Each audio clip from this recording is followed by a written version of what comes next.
DJ Pradeep Chauhan hitech Jaisaura.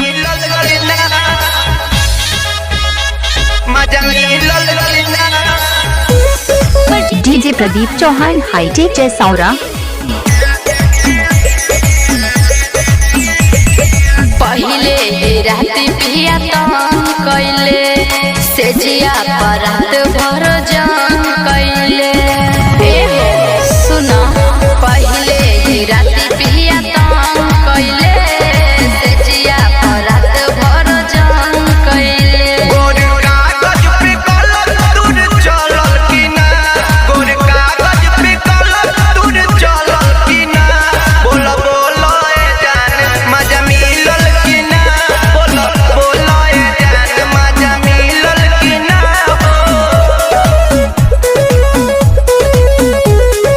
DJ Pradeep Chauhan hitech Jaisaura.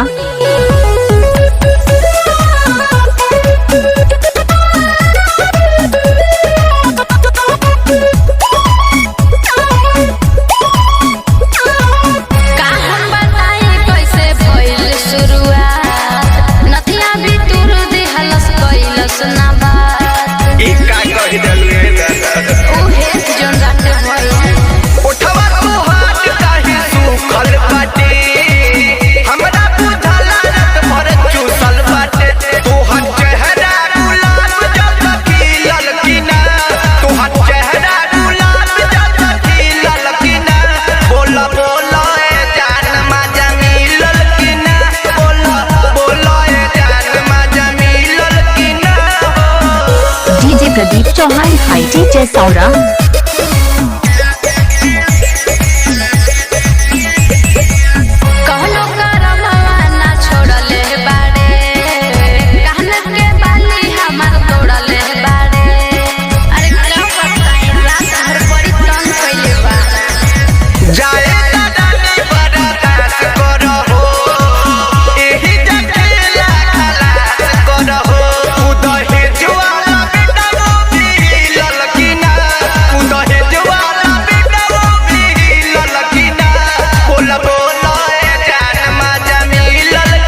DJ Pradeep Chauhan hitech जैसौरा।